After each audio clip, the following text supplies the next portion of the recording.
Quiero invitarle a buscar en su Biblia, en el libro de Isaías, capítulo 51, Isaías 51.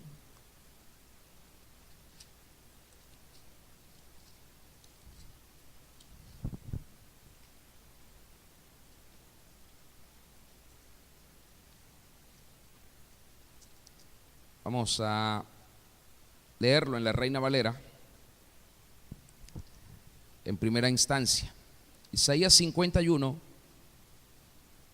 versículos 1 y 2, que dicen: Oídme los que seguís la justicia, los que buscáis a Jehová. ¿Cuántos buscan al Señor? Muy bien, entonces esto es para nosotros, porque dice: oídme los que seguís la justicia, los que buscáis a Jehová. Diga: esto es para mí. Mirad a la piedra de donde fuisteis cortados, y al hueco de la cantera de donde fuisteis arrancados.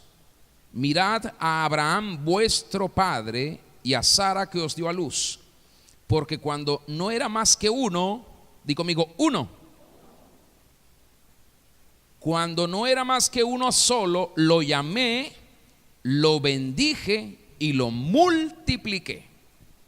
Aleluya. A veces nos sentimos tristes porque somos uno solo. A veces nos sentimos un poquito desanimados porque somos uno solo. Y nos pasa a todos, ¿no? Pero qué lindo el Señor, porque está diciéndonos hoy: mira de la cantera donde fuiste sacado y mira de donde yo te tomé. Cuando Él era uno solo, mira esto hermoso que dice aquí: lo llamé. ¿A cuántos ha llamado Dios? Entonces estamos igual que Abraham aquí. Hasta aquí vamos bien. Lo bendije. ¿Cuántos han sido bendecidos por el Señor? Y lo multipliqué. ¿Cuántos han sido multiplicados por el Señor? Entonces estamos en la misma condición de Abraham, y yo le quiero mostrar en esto unos principios hermosos, y por eso he llamado el tema de hoy el despertar de la iglesia. Y yo quiero que veamos este pasaje, y quiero que usted me escuche, por favor. Lo voy a leer en la Nueva Versión Internacional, y lo tengo citado para ustedes allí para que me sigan, que dice: ustedes los que van tras la justicia y buscan al Señor, escúchenme. Miren la roca de la que fueron tallados, la cantera de la que fueron extraídos. Miren a Abraham, su padre, y a Sara que los dio a luz. Cuando yo lo llamé, él era solo uno, pero lo bendije y lo multipliqué. A ver si usted puede decir conmigo esto. Di conmigo: Dios me llamó, Dios me bendijo y Dios me multiplicó. Vamos, levánteme una de sus manos y dígalo otra vez conmigo: Dios me llamó, Dios me bendijo y Dios me multiplicó. Mire en qué tiempo están todas esas palabras. ¿En qué tiempo están? Me llamó, me bendijo y me multiplicó. Nuestro problema es que muchas veces estamos viendo como que Dios no ha hecho nada por nosotros todavía, como que ni nos ha llamado, ni nos ha bendecido, ni nos ha multiplicado. Por eso muchas personas pueden decir todavía: Dios te bendiga, porque todavía ellos están viendo que Dios no ha hecho nada. Pero Dios ya hizo lo que tenía que hacer. Y cuando Abraham era uno solo,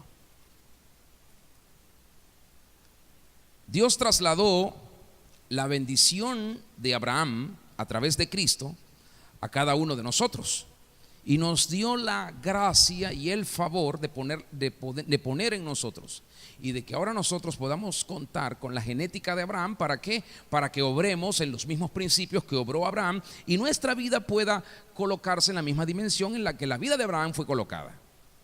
Así que el Señor pone como ejemplo a Abraham y a Sara, para que nosotros nos fijemos y para que nosotros nos demos cuenta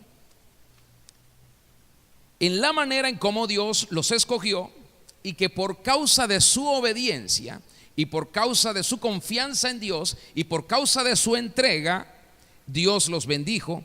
Y por eso ellos llegaron a ser entonces bendición para todas las familias de la tierra. ¿Dónde estuvo la esencia de tan poderoso recurso? En que Abraham creyó a Dios. Abraham creyó. Si Dios dice yo te llamé, ya ocurrió. Si Dios dice yo te bendije, ya ocurrió. Y si Dios dice yo te multipliqué, ya ocurrió. ¿Cuál es mi deber?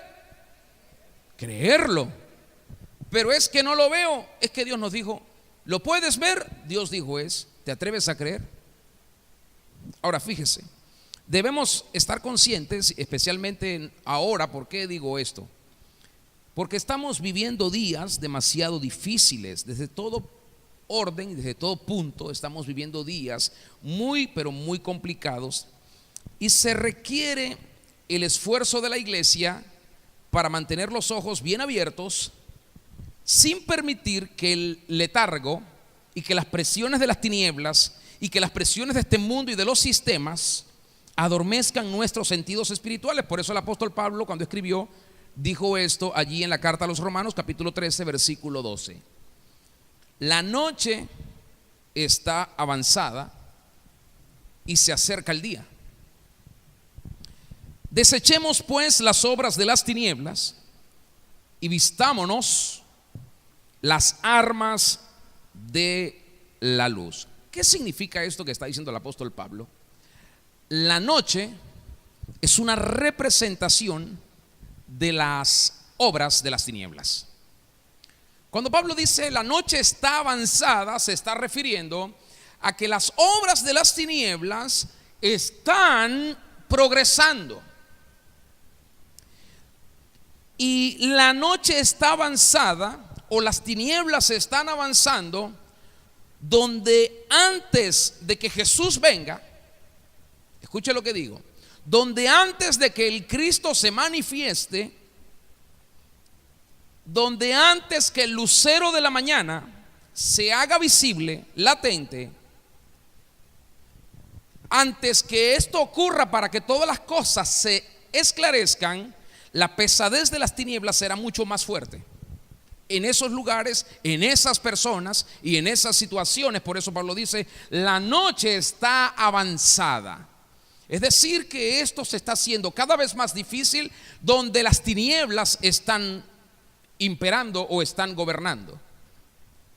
Por eso digo que muchos de los que se consideraban fieles, o de los que se han considerado fieles o infalibles, tengan mucho cuidado, porque pueden fallar, porque pueden pecar, porque pueden desobedecer. ¿Por qué? Porque cuando nosotros creemos que somos más duros y que a nosotros no nos va a pasar, es cuando estamos más propensos a la falla y al error. ¿Me está siguiendo? Así que Pablo dice, vistámonos las armas de la luz. ¿Por qué muchos que se están muy confiados pueden tropezar? Porque esta es la estrategia del enemigo. Que usted se sienta que a usted nada lo puede hacer caer ni tropezar. Y esa es una causa por la que muchos dejan de orar, por la que muchos dejan de interceder, por las que muchos dejan de humillarse ante el Señor y pedirle perdón por las cosas que pasan por su mente. La estrategia del enemigo es nublar los sentidos de la iglesia, porque si nubla los sentidos, entonces nunca vamos a sentir ninguna carga de pecado. Si nubla los sentidos, nunca vamos a pensar que hemos ofendido a alguien. Si nubla los sentidos, creeremos que la lujuria, las pasiones, los chismes son normales. ¿Me está siguiendo? Y el enemigo trabaja en nublar nuestros sentidos, para que los que no se han apercibido sean adormecidos por la modorra espiritual de las tinieblas que conllevan al letargo y consecuentemente a la perdición. Jesús, en la parábola de las 10 vírgenes, dijo esta frase: y tardándose el esposo, cabecearon todas y se durmieron. Todas las 10 se durmieron. pero las 10 no estaban en la misma condición. Mateo 25 nos habla de esto. De las 10 vírgenes dice que solo 5 fueron precavidas, que solo 5 tomaron el suficiente aceite en sus manos, y que aun cuando se durmieron por el cansancio y por el agotamiento, cuando llegó el Señor tenían sus lámparas encendidas. Y eso fue lo único que las ayudó a salir de las crisis, mientras que otras se estaban lamentando. Y la luz estaba sobre las que tenían las lámparas encendidas, y las tinieblas habían avanzado sobre aquellas que no tenían el aceite. Pregunto yo, ¿qué podrá hacer un creyente o una iglesia que duerme? ¿Qué podrá hacer un creyente o una iglesia adormecida? Sin duda Dios nos está llamando en este momento a que nos despertemos del sueño, del letargo, de la distracción espiritual, de la autoconfianza, de la autosuficiencia, y que reaccionemos, porque las tinieblas pueden avanzar en nuestra vida. El Señor nos está llamando y nos está exhortando para que anunciemos el mensaje de salvación a aquellos que aún están sumergidos en las tinieblas del pecado. ¿Sabe algo? Yo he descubierto que mientras usted predica el evangelio, usted se puede mantener en la luz. Cuando una persona dejó de predicar el evangelio, las tinieblas avanzan en su vida.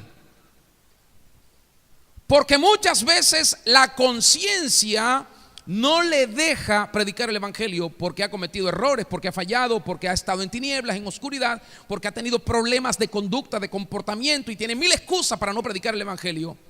Pero una persona que se arrepiente, que rinde cuentas ante el Señor, que se humilla, que lo busca, que está a cuenta con Él todos los días, se apasiona por predicar el evangelio, y eso hace que en esa persona permanezca la luz.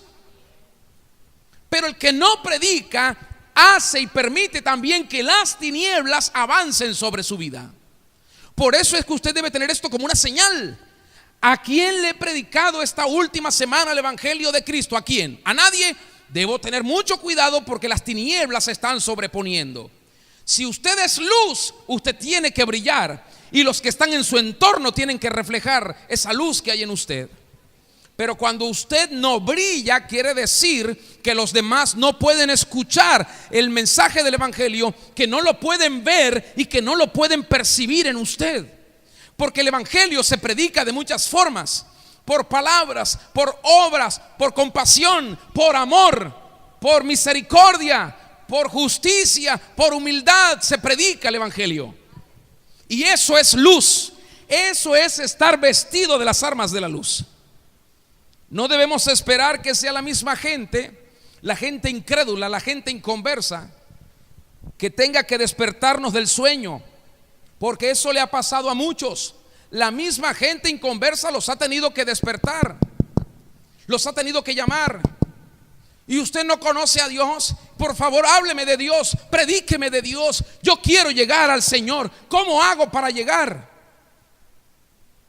Esto le pasó también a uno en la antigüedad. Él iba en un barco y los marineros le tuvieron que decir a este: ¿qué tienes, dormilón? Levántate y clama a tu Dios, quizás Él tendrá compasión de nosotros y no pereceremos. ¿Identifica el personaje? Estaba ahí para hacer la luz y estaba dormido. Mientras afuera había una crisis, había un problema, había tempestad, había inundación en el barco, habían fuertes vientos y fuertes olas. Él dormía, estaba lleno de indiferencia, no tenía ningún tipo de afecto por hacer la voluntad de Dios. Y tuvieron los incrédulos que venir y decirle: despierta, dormilón, despierta, clámale a tu Dios. Hasta ellos creían en el Dios de Jonás. Clámale a tu Dios, quizás Él se compadezca y no perecemos. Fueron ellos mismos, los incrédulos, los que tuvieron que levantar a Jonás de su sueño. Y si ellos no lo hubieran hecho, todos habrían perecido, todos. No esperes que vengan a despertarte a ti los incrédulos. Dios te está diciendo: mantente despierto, mantente despierta, para que las tinieblas no avancen. Si te mantienes despierto, despierta, estarás vestido, vestida de las armas de la luz. Y eso será un mensaje para el que no conoce al Señor. porque todos querrán tener la luz del Señor. Como iglesia tenemos que despertarnos. Vamos, por favor. Como iglesia tenemos que despertarnos. Tenemos que clamar a Dios para que Él nos dé la gracia, para así poder influenciar a las naciones con su mensaje de poder, con su Espíritu Santo. Pero antes de ascender al cielo, el Señor Jesucristo le dijo a sus discípulos allí en Hechos 1, le dijo: pero van a recibir poder cuando haya venido sobre ustedes el Espíritu Santo. Y cuando esto ocurra, ustedes me van a ser testigos en Judea, en Samaria, en Jerusalén, en Judea, en Samaria, hasta lo último de la tierra. Para que Jesús pudiera darnos a nosotros poder, tenía que primero haberlo recibido, porque nadie puede dar lo que no tiene.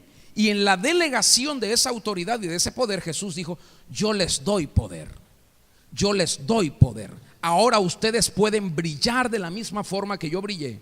Ahora ustedes pueden hacer no solo las mismas, sino mayores obras que las que yo hice. Así que había un poder de santidad en su espíritu, que fue lo que lo hizo liberar hacia toda la iglesia, la misma unción para que la iglesia opere en gracia y en amor. Y esto nos da una razón, nos da la razón de entender que después que Él resucitó, le dijo a los discípulos, esta vez en Mateo: toda potestad me es dada en el cielo y en la tierra. Él recibió todo el poder y toda la autoridad. A muchos de nosotros nos cuesta creer que podemos operar en esa dimensión, y es complejo. ¿Sabe? Jesús tenía mucho poder, y yo siempre lo recuerdo, pero Él fue a su ciudad donde se había criado, y aún con todo su poder, dice la Escritura que Él no pudo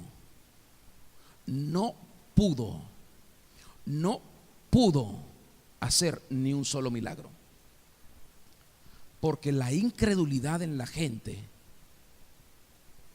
obstruye no el fluir del poder que nosotros imaginamos que es poder, obstruye esta santidad, porque ese poder no va sin santidad.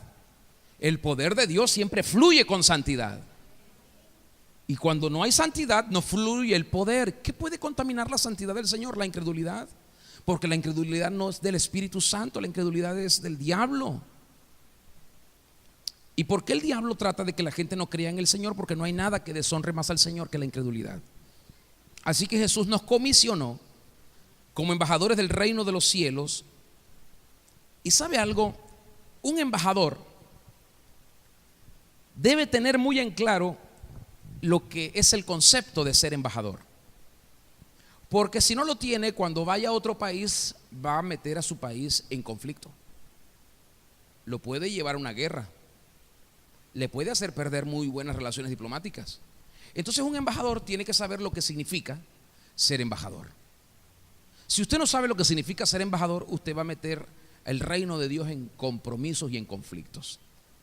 Hoy estaba hablando con una persona que estuvo en Brasil recientemente, y me decía: la gente en Brasil es muy cerrada para el evangelio. Y yo decía: yo pensé que eran muy abiertos. Me dice: no, son muy cerrados. ¿Sabe por qué? Porque se ha comercializado demasiado el tema religioso, y porque se ha abusado demasiado el tema religioso, porque se ha manipulado muchísimo la fe, porque se le ha llevado a muchas personas a hacer lo que no se debe por causa o en nombre de la fe, entre comillas. Y esto ha hecho que muchas personas se endurezcan y dicen: no, a mí no me vas a manipular ahora con Dios y con la fe, y no me vas a venir a mí con que Dios quiere, con que yo. Entonces eso ha provocado que mucha gente rechace de plano. Y aunque podemos ver en cierta forma a través de los medios que como que en Brasil hay un gran avivamiento, la verdad es que en Brasil hay una gran resistencia. Yo no lo podía creer. Yo dije: qué impresionante. ¿Qué le quiero decir con esto? Que cuando uno es un embajador del reino de los cielos, uno tiene que saber en qué consiste la función nuestra como embajadores, porque si no lo hacemos correctamente, vamos a meter a nuestro reino y a nuestra ciudadanía en un problema. La gente va a pensar que todos los que son ciudadanos del reino de los cielos son así. La gente va a pensar que el ciudadano del reino de los cielos es una persona que no tiene principios, no tiene valores, que no ama a nadie, que rechaza a todo el mundo, que es manipuladora, que es mentirosa, que es engañosa.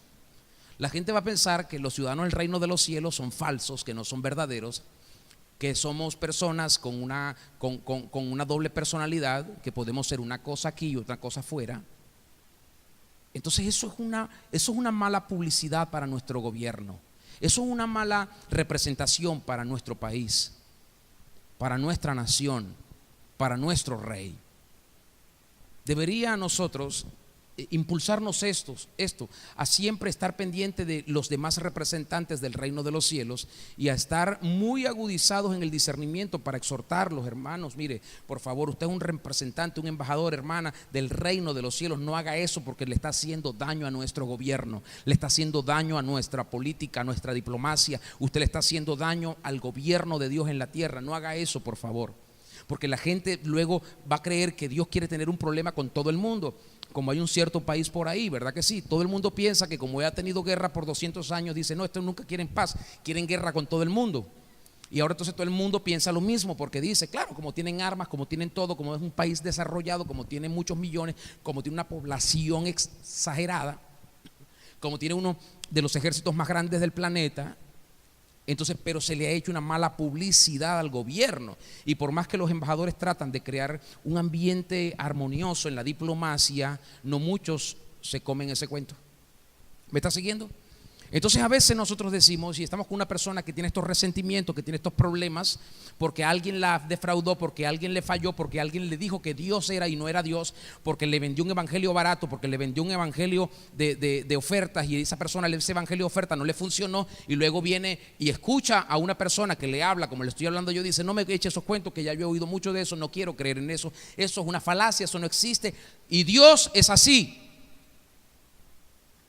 Y uno le entiende, porque entonces dice, claro, si te han estafado, si te han burlado, si te han ofendido, si te han tratado de manosear, si te han tratado de engañar, si te han tratado de culpar de algo, de ofender, entonces tú dices, no quiero saber nada de ese Dios. ¿Por qué? Porque ese Dios es malo, tiene pura gente mala. Tenemos que saber lo que significa ser un embajador del reino de los cielos, para representar correctamente nuestro gobierno y nuestra ciudadanía. Y cuando vemos a alguien que no lo está haciendo bien, tenemos que exhortarlo para que lo haga bien. Por eso un embajador debe tener muy en claro el concepto de ser embajador y tiene que tener muy en claro las directrices de su nación o de su país. ¿Para qué? Para que no meta a su presidente en un problema. Un embajador debe ser la voz del gobierno que representa. Un embajador no puede hablar por su propia cuenta. ¿Me está siguiendo?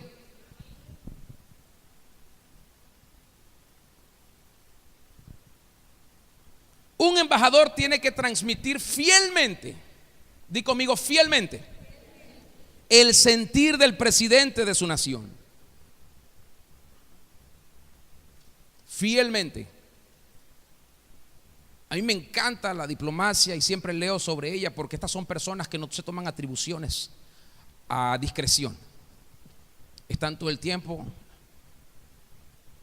esto fue lo que pasó, estas son las últimas noticias, esto es lo que está pasando, deme alguna pauta, alguna directriz, démela.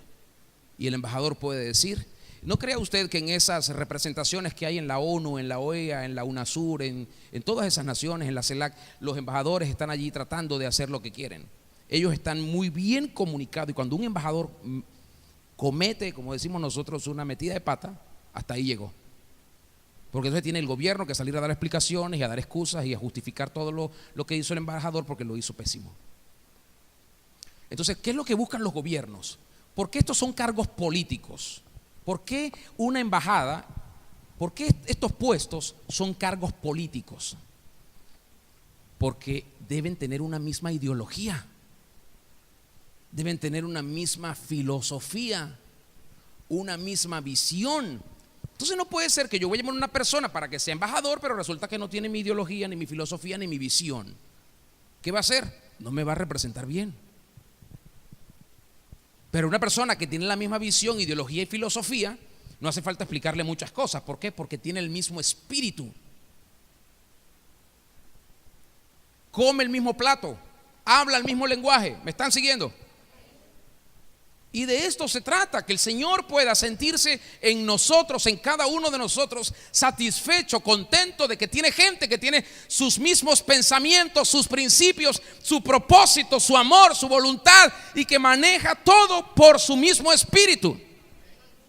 Pero cuando eso no ocurre, hermanos, tenemos entonces que estar luchando con la gente, porque la gente no hace lo que debería estar haciendo. Jesús nos envió como sus embajadores y nos dio nada más y nada menos que la persona del Espíritu Santo para que nos habite, para garantizar el éxito. El problema es que muchos de nosotros no le damos al Espíritu Santo toda la libertad para que nos guíe a la voluntad de Dios. Eso es lo que nos daría a nosotros un derecho legal para poder exigir y demandar que muchas circunstancias físicas sufran cambios. ¿Por qué? Porque somos la luz. Usted no puede llegar con una linterna a la oscuridad y creer que la oscuridad le va a decir: me niego a huir. Aquí, cuando se corta la energía para estas luminarias, ¿sabe qué hace? La actividad de la oscuridad se aprovecha y aumenta en esta zona aquí. Pero cuando se pasa el breaker y se le da libre paso a la energía, la oscuridad tiene que irse por cualquiera de esas endijas. No sé por dónde se va, pero se tiene que ir. ¿Me está siguiendo? ¿Sí lo está viendo? ¿Seguro que lo está viendo? Entonces, cuando usted es luz, usted no tiene ni que echar diablo ni que reprender demonios. Usted brilla y se van. Pero cuando usted no brilla, usted tiene entonces que darle duro, y de todas maneras no se van. Porque saben dónde hay gente que tiene rabos de paja. Porque sabe dónde hay personas que no son lo que aparentan ser. Porque saben dónde hay verdadera luz y dónde algunos tratan de provocar una luz que no existe. ¿Me está siguiendo? Entonces, di conmigo: derechos legales. Cuando tú eres luz, tienes el derecho legal de que las tinieblas huyan. Cuando tú no brillas, las tinieblas tienen el derecho legal de hacerse cada vez más espesas sobre ti.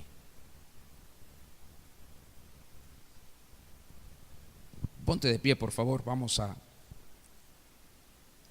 terminar con esto.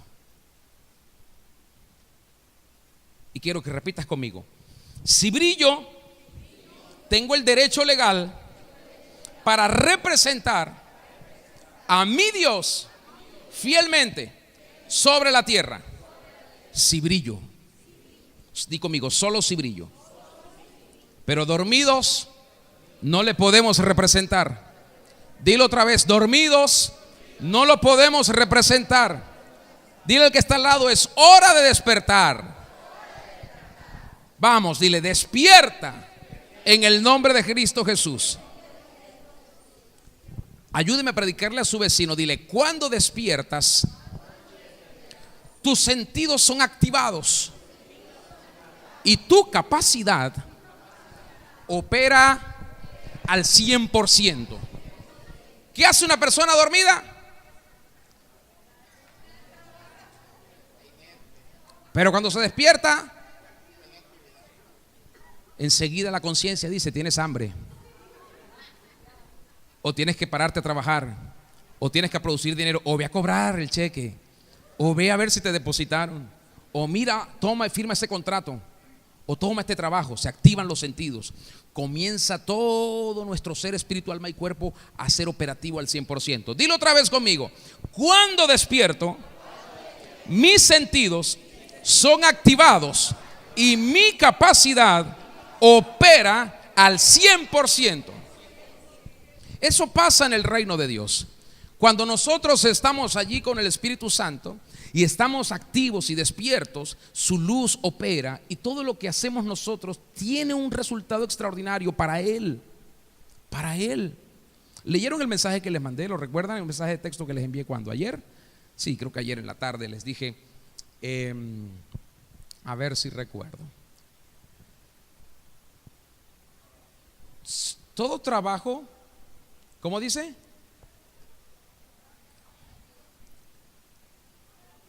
Todo trabajo que haces para Dios tiene o toma valores. No, todo trabajo que hagas o que realices toma valor eterno o alcanza valor eterno cuando lo haces para Dios. Todo trabajo que tú haces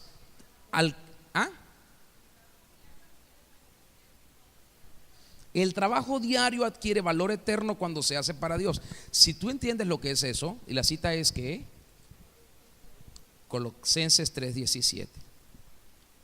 Ahí está la cita, pero el pensamiento lo expreso basándome en esa cita. Cuando nosotros tenemos este entendimiento, entonces decimos, no puedo quedarme dormido.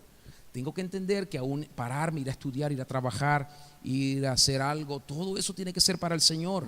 Y todo eso va a tener una calidad poderosa. Mira, te voy a decir otra cosa. Despiertos, di conmigo, despiertos, podemos recibir toda la legalidad para la conquista.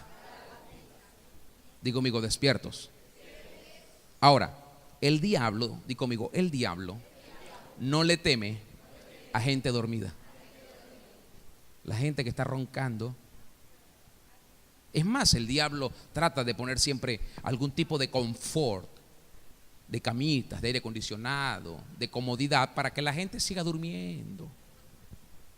Para que la gente siga durmiendo y siga descansando, entre comillas, para que nunca hagan lo que Dios les mandó a hacer, para que nunca reciban lo que el Espíritu Santo les quiere dar. ¿Me estás siguiendo? Dile a tu vecino, el diablo no le teme a gente dormida.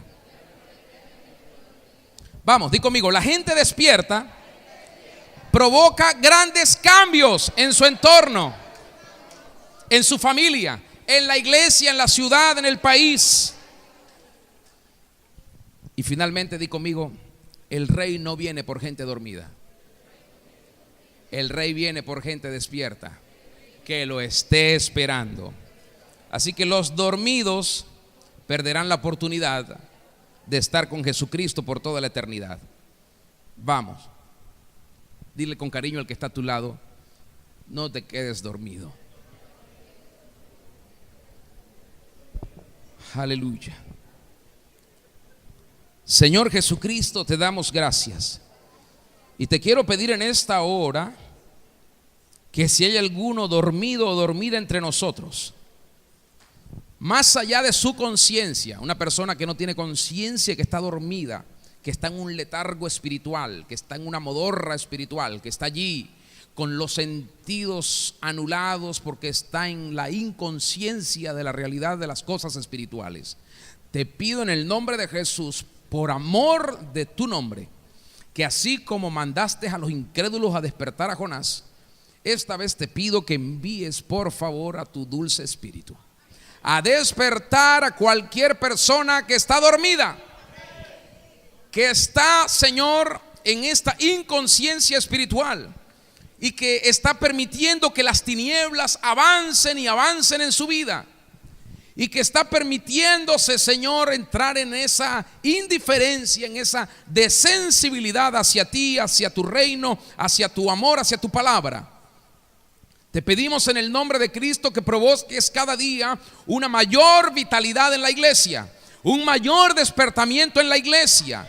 Que todos tus hijos en cualquier lugar del mundo despierten a la realidad de la persona del Espíritu Santo, para que Él nos pueda guiar, para que Él nos pueda ayudar, para que Él nos pueda consolar, para que Él nos pueda revelar a Cristo y para que Cristo sea predicado.